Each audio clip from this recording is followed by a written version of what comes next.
Hello everyone. This is chapter number 3 understanding quadrilaterals और इसकी introduction के बारे में आज हम स्टडी करेंगे। जितने भी टॉपिक्स जो हैं वो इसमें यूज़ किए जाएंगे उन सब पे हम आज डिस्कस करेंगे। So first of all we have to know that plane curve क्या होती है। ठीक है, प्लेन कर्व। अब सबसे पहले तो कर्व क्या होती है कि जब भी हम एक शीट पर किसी पॉइंट पर रखकर कोई भी फिगर जो है वो कर्व शेप में, जैसे कि लाइक दिस, ऐसे कोई भी फिगर को हम ड्रॉ करते हैं तो इसे कहते हैं कर्व, प्लेन कर्व। ठीक है, अब कर्व जो है वो इस तरीके की भी हो सकती है आपके पास कि कोई कर्व ऐसी बना दी जाए तो इसे भी कहते हैं कर्व। और कुछ ऐसी फिगर हो सकती है कि हमने ये ड्रॉ कर दी, ठीक है, लेकिन अगर हम चेक करें ये यहाँ से ओपन है ना, तो इसको अब ये जो कर्व्स हैं इसमें अगर ये देखो ये ओपन है तो इसको हम कहते हैं ओपन कर्व, क्योंकि ये यहाँ से खुली हुई है तो ये ओपन कर्व होती है। अब ये वाली जो कर्व है ये देखो ये बंद है, कहीं से भी ये ओपन नहीं है, तो ये होगी हमारी क्लोज्ड कर्व। ठीक है, तो ये कर्व्स होती हैं हमारी। लेकिन सिंपल कर्व अगर हम देखें तो सिंपल कर्व कौन सी नहीं होती, ये तो कर्व्स हैं सारी, तो सिंपल कर्व जो है वो कौन सी नहीं होगी जब कोई फिगर लाइक दिस कि इस तरीके से कोई भी फिगर ड्रॉ करते हैं तो यहाँ पर आकर देखें तो ये क्रॉस हो रही है। तो जब भी कोई फिगर ऐसे क्रॉस होगी ना तो वो हमारी जो है कर्व नहीं होगी, वो सिंपल कर्व नहीं होती। बाकी तरह की सिंपल कर्व होती हैं जिसमें क्लोज्ड कर्व होती हैं, ओपन कर्व होती हैं, वो आपको देखने से पता चल जाएगा कि कौन सी क्लोज्ड है और कौन सी ओपन है। बस जो क्रॉस करती हैं वो हमारी कर्व जो है वो नहीं होती। सेकंड टॉपिक इसमें आता है कि polygons. What are polygons? Polygons क्या होते हैं? ठीक है, अब अगर हम देखें polygon, a simple closed curve made up of only line segments. एक ऐसी कर्व जो सिर्फ और सिर्फ मिलकर लाइन सेगमेंट से मिलकर बनी हो। लाइन सेगमेंट मीन्स कि लाइन सेगमेंट ही हो, उसमें कोई कर्व पार्ट ना हो। Only and only made of line segments. ये हमेशा ध्यान रखना है कि पॉलीगन वही होगा जो एक क्लोज्ड फिगर होगी, ओपन भी नहीं होनी चाहिए, वो क्लोज्ड फिगर होनी चाहिए और लाइन सेगमेंट से मिलकर बनी होनी चाहिए। जैसे कि ये एक ट्राइंगल है, राइट, तो ट्राइंगल है, ये लाइन सेगमेंट से मिलकर बना हुआ है। ये स्क्वायर है, स्क्वायर भी जो है वो और क्लोज्ड भी है, ये ट्राइंगल क्लोज्ड भी है, स्क्वायर ऐसे ही स्क्वायर क्लोज्ड भी है और लाइन सेगमेंट से मिलकर भी बना है, तो दैट इज कॉल्ड पॉलीगन। इसी तरीके से ये एक पेंटागन है, 5 साइड्स का है, 1 2 3 4 5, और 5 साइड्स जो है वो लाइन्स से मिलकर बनी हुई है और क्लोज्ड फिगर है, तो that is also a polygon, right. तो this is about polygon. Third topic हमारा आता है कि टाइप्स ऑफ पॉलीगन्स।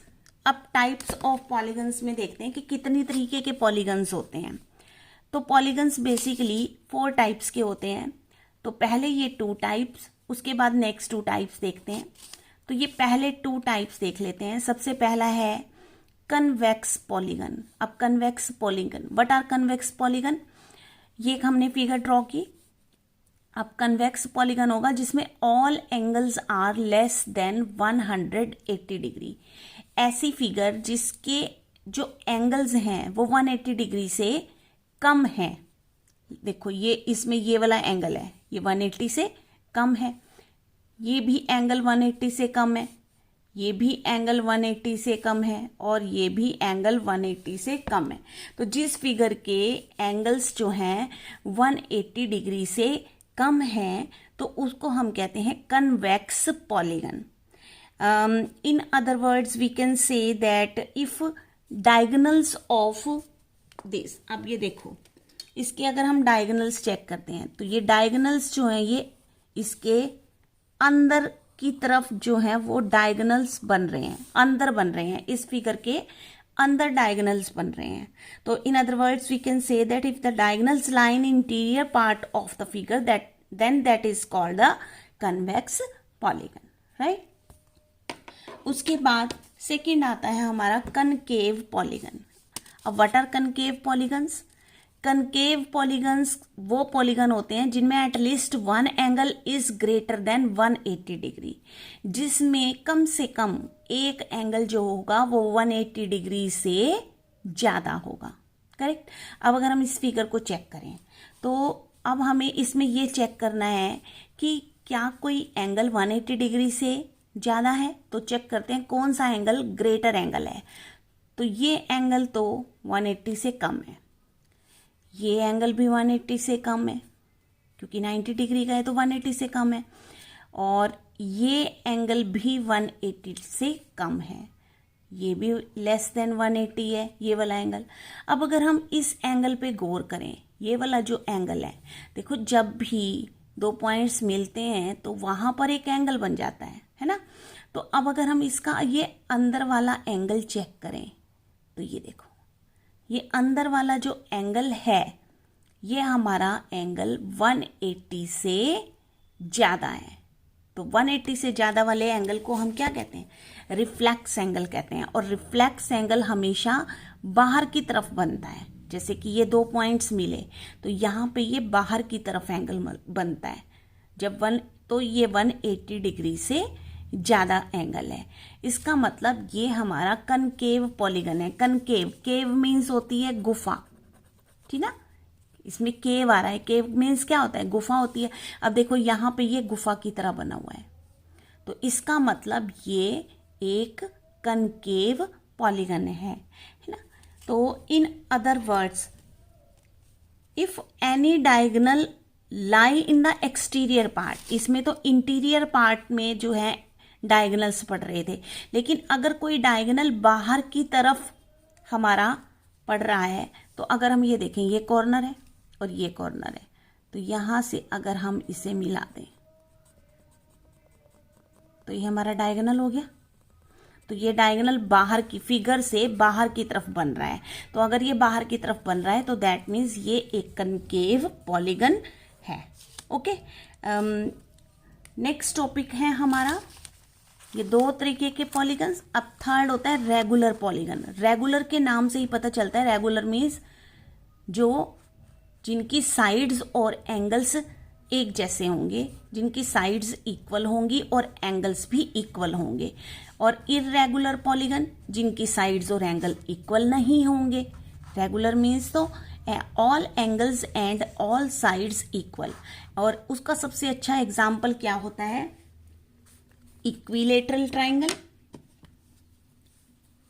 ये है हमारा इक्विलेटरल ट्राइंगल। और इक्विलेटरल ट्राइंगल में क्या होता है? ऑल साइड्स इक्वल होती हैं और ऑल एंगल्स भी इक्वल होते हैं। ईच एंगल इज 60 डिग्री, ठीक है।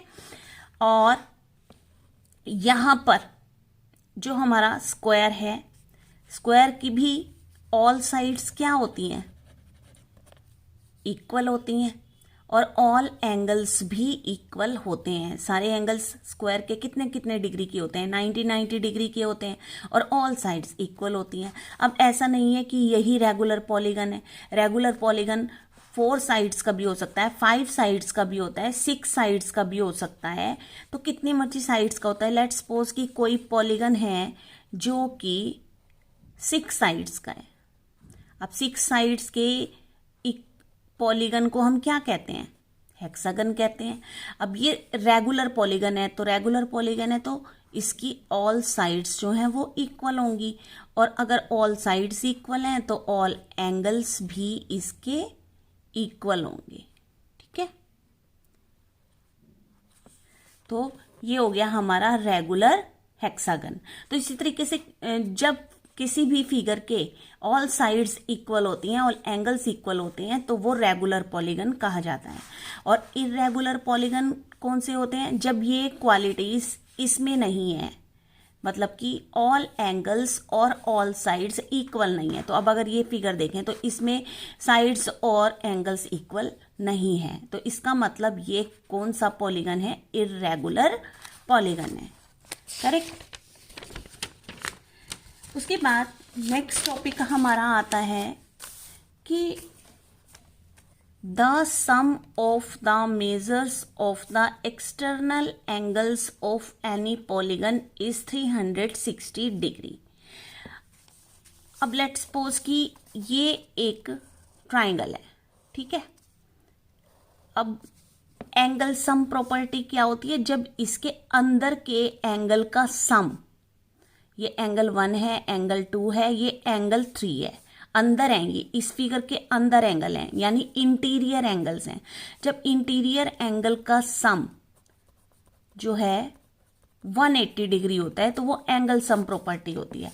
लेकिन यहां पर बात हो रही है the sum of the measures of the external angle. ये तो इंटीरियर एंगल है, इंटीरियर एंगल्स का सम ट्राइंगल का 180 डिग्री होता है। लेकिन external angles of any polygon, किसी भी पॉलीगन का एक्सटर्नल एंगल अगर हमें दिए हुए हैं, एक्सटर्नल मीन्स लेट्स सपोज कि ये एक ट्राइंगल है, ठीक है, और कोई रास्ता ही कह लो इसे, ठीक है। अगर मान लो हम यहाँ से चलना स्टार्ट करते हैं तो यहाँ से चले, अब इस वाली रोड पे आने के लिए हमें जो है वो यहाँ से टर्न लेना होगा, यहाँ से हमें टर्न लेना होगा, ठीक है। ये टर्न लिया और फिर हम यहाँ पर आए, तो अब यहाँ पे आने के बाद हमें इधर मुड़ना है, तो यहाँ से हमें टर्न लेना होगा। तो ये यहाँ से हमने टर्न लिया तो यहाँ पर एंगल बन गया।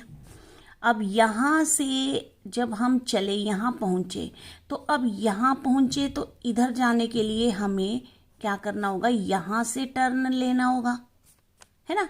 तो यानी कि अब हमारे पास जो एंगल बन रहे हैं वो इस फिगर के अंदर नहीं बन रहे, इस फिगर के बाहर बन रहे हैं। तो ये होते हैं एक्सटर्नल एंगल्स। और एक्सटर्नल एंगल्स, अब मान लो कि ये है एंगल 1, एंगल 2 और एंगल 3, यहाँ लिख दे एंगल 3। तो ये एक्सटीरियर एंगल्स हैं। और exterior angle, angle 1 plus angle 2 plus angle 3, ये कितने के इक्वल होंगे? 360 के। और इसकी प्रॉपर्टी क्या है? Exterior angles, sum of exterior angles भी लिख सकते हैं, एक्सटीरियर एंगल्स प्रॉपर्टी भी लिख सकते हैं, ठीक है। तो एक्सटीरियर एंगल चाहे वो फिगर हमारे पास 3 साइड की है चाहे 4 साइड्स की। अब लेट्स सपोज कि ये एक स्क्वायर है, ठीक है। अब मान लो इसके हमें एक्सटीरियर एंगल्स दिए हुए हैं, तो ये हो गया, इधर से ये हो गया, और इधर से हमारा ये बन गया, और इधर से ये हो गया। तो ये अब फिगर के बाहर हैं एंगल्स, ये फिगर के बाहर हैं, तो इसका मतलब ये हमारे एक्सटीरियर एंगल है। और अगर ये 4 एंगल बन रहे हैं तो ये 4 एंगल इक्वल होंगे 360 डिग्री के, है ना। ऐसे ही कोई 5 साइड्स वाली फिगर भी हो सकती है, 6 साइड्स वाली फिगर भी हो सकती है, ओके। तो उसके लिए हमारे पास एक्सटीरियर एंगल प्रॉपर्टी क्या रहती है कि एक्सटीरियर एंगल का जो सम होता है वो 360 डिग्री का होता है।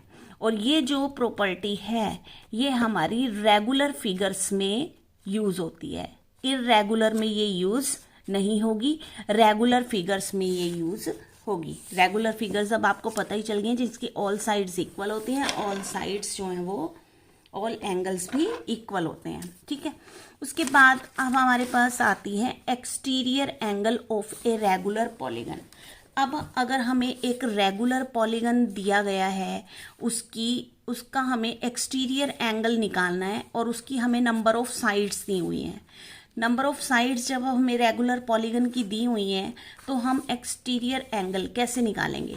तो एक्सटीरियर एंगल 360 डिग्री के इक्वल होता है, तो 360 को डिवाइड कर देंगे नंबर ऑफ साइड्स से, करेक्ट। तो लेट्स सपोज कि हमारे पास 6 साइड्स दी हुई हैं, एक रेगुलर पॉलीगन की 6 साइड्स दी हुई हैं और हमारे से क्वेश्चन पूछा गया है कि एक्सटीरियर एंगल निकालो इसका 1। तो 6 इसके लिए फॉर्मूला यूज करेंगे 360 degree upon number of sides. तो 360 degree upon number of sides हमें दी हुई है 6, तो बस इसे 6 से डिवाइड कर देंगे। तो ईच एक्सटीरियर एंगल हमारे पास कितना आ जाएगा? 60 डिग्री का। इसी तरीके से आपके पास 5 साइडेड फिगर भी हो सकती है, 4 साइडेड भी हो सकती है रेगुलर पॉलीगन, 3 साइड्स का भी हो सकता है रेगुलर पॉलीगन, ठीक है ना। तो जब भी रेगुलर पॉलीगन की साइड्स दी होंगी तो हम एंगल्स जो है वो इस फॉर्मूले से निकाल लेंगे। ये फॉर्मूले आपको याद करने पड़ेंगे। उसके बाद number of sides of a regular polygon, यहाँ पे तो हमें एक्सटीरियर एंगल निकालना था, लेकिन यहाँ पे हमें नंबर ऑफ साइड्स निकालनी है। अब जब नंबर ऑफ साइड्स निकालनी है तो हमें एक्सटीरियर एंगल दिया होगा। अगर एक्सटीरियर एंगल दिया हुआ था तो हमें नंबर निकालना था, तो नंबर ऑफ साइड्स हमें गिवन थी, है ना। तो अब हम नंबर ऑफ साइड्स निकालें अगर रेगुलर पॉलीगन की, उसके लिए फॉर्मूला लगा देंगे 360 डिग्री अपॉन एक्सटीरियर एंगल। ये याद रखना है कि 360 हमेशा ऊपर ही आएगा आपका, 360 डिग्री अपॉन एक्सटीरियर एंगल। अब लेट्स सपोज कि एक एक्सटीरियर एंगल आपको 60 डिग्री का दिया हुआ है, ठीक है, और आपको कहा गया है कि तो ये बताओ कितनी नंबर ऑफ साइड्स का वो पॉलीगन है। तो बस फिर ये फॉर्मूला लगाएंगे, 360 डिग्री को कितने से डिवाइड कर देंगे? 60 से। तो दैट मीन्स वो अब हमारे पास साइड्स आई। जब हमारे पास साइड्स आएंगी तो हमें आंसर के साथ साइड्स लिखना है। जब हम एंगल निकाल रहे हैं तो आंसर के साथ एक्सटीरियर एंगल लिखना है आपने, राइट। तो ये 2 फॉर्मूले आपको अच्छी तरीके से पता होने चाहिए। जब हमें एक्सटीरियर एंगल दिया होगा, नंबर ऑफ साइड्स निकालनी होगी, तो 360 को डिवाइड करना है नंबर ऑफ साइड्स से, और जब हमें नंबर ऑफ साइड्स निकालनी होगी तो 360 को डिवाइड करना है एक्सटीरियर एंगल से, राइट। अगला टॉपिक है हमारा टाइप्स ऑफ क्वाड्रिलेटरल, करेक्ट। अब टाइप्स ऑफ जो क्वाड्रिलेटरल्स हैं वो फैमिली की तरह होते हैं, टाइप्स ऑफ क्वाड्रिलेटरल, यानी कि इसमें बहुत सारे फिगर्स होती हैं। क्वाड्रिलेटरल होता है कि जो figure 4 sided figure is called quadrilateral, यानी कि जो फिगर 4 साइडेड की है ना, उसे हम क्वाड्रिलेटरल कहते हैं। 4 साइडेड फिगर, जो भी 4 साइड की फिगर होगी उसको हम क्वाड्रिलेटरल कहते हैं, ठीक है। तो अब जो ये 4 साइडेड फिगर है, इसमें ये जो क्वाड्रिलेटरल्स हैं फैमिली की तरह होते हैं। तो कुछ क्वाड्रिलेटरल्स जो हैं वो स्पेशल होते हैं और उनमें कुछ स्पेशल प्रॉपर्टीज होती हैं। तो उन प्रॉपर्टीज के अकॉर्डिंग उनके नेम्स भी जो है वो उनकी स्पेशलिटी के अकॉर्डिंग अलग अलग रखे होते हैं। तो लेट्स सपोज कि हमारा सबसे पहला क्या है, जैसे कि एक क्वाड्रिलेटरल स्क्वायर है। तो स्क्वायर कैसा होता है, हमें एज वी नो स्क्वायर की ये स्क्वायर है, तो इसमें क्या होगा, हमारे पास 4 साइड्स जो हैं वो इक्वल होंगी, ठीक है। 4 एंगल्स भी इक्वल होते हैं, ये इसकी प्रॉपर्टीज हैं, है ना। 4 एंगल्स भी इक्वल होते हैं, और जो 2 डायगोनल्स होते हैं इसके, ये जो 2 डायगोनल्स हैं इनकी लेंथ भी जो है वो दोनों डायगोनल्स के इक्वल होती है। तो ये स्क्वायर हो गया। अब सेकंड वन है ये रेक्टेंगल। तो रेक्टेंगल एक ऐसा क्वाड्रिलेटरल होता है, रेक्टेंगल तो सभी को पता है कि किस तरीके से बनता है, ये रेक्टेंगल होता है। तो अब अगर हम चेक करें, इसकी 2 तो बड़ी साइड्स हैं और 2 छोटी हैं। तो 2 बड़ी साइड्स आपस में इक्वल होती हैं और 2 छोटी साइड्स इक्वल होती हैं, यानी कि अपोजिट साइड्स जो हैं वो इक्वल होती हैं, और ऑल एंगल्स जो हैं वो 90 डिग्री के होते हैं। ये इसकी स्पेशलिटी है, ठीक है। अब पैरेललोग्राम क्या होता है? पैरेललोग्राम जो है वो कुछ इस तरीके का बनता है। ये हमारा हुआ पैरेललोग्राम, ठीक है। अब पैरेललोग्राम की दो लेंथ तो बड़ी होती हैं और दो लेंथ जो है वो छोटी होती हैं। Means opposite sides are equal and parallel. Opposite sides जो हैं वो इक्वल भी होती हैं और पैरेलल भी होती हैं। और जो अपोजिट एंगल्स होते हैं उनमें दो बड़े एंगल्स होते हैं और दो छोटे एंगल्स होते हैं। तो ये पैरेललोग्राम की प्रॉपर्टीज है। अब आते हैं रोम्बस पे। तो ये एक ऐसा क्वाड्रिलेटरल होता है जो कि पैरेललोग्राम की ही तरह होता है, बट इसकी जो चारों साइड्स होती हैं वो इक्वल होती हैं मेजरमेंट में, राइट। तो ये चारों साइड्स इक्वल होती हैं, इसलिए इसे रोम्बस कहते हैं। ट्रेपीजियम क्या होता है? ट्रेपीजियम कुछ इस तरीके का होता है।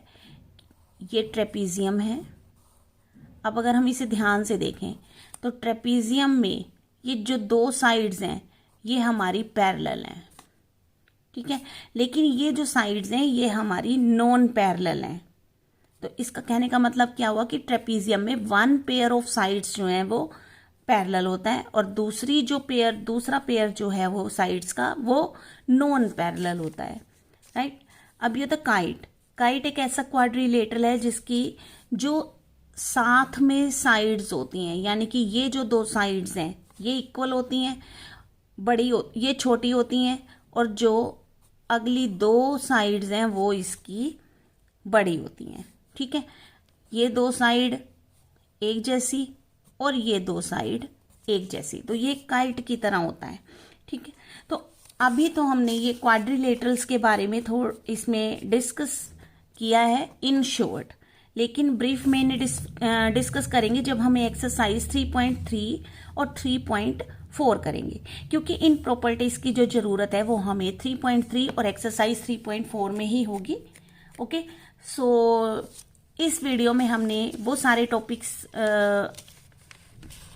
किए हैं जो हमें एक्सरसाइज 3.1 और 3.2 में रिक्वायर्ड होंगे। सो मिलते हैं फिर नेक्स्ट वीडियो में। Thanks for watching.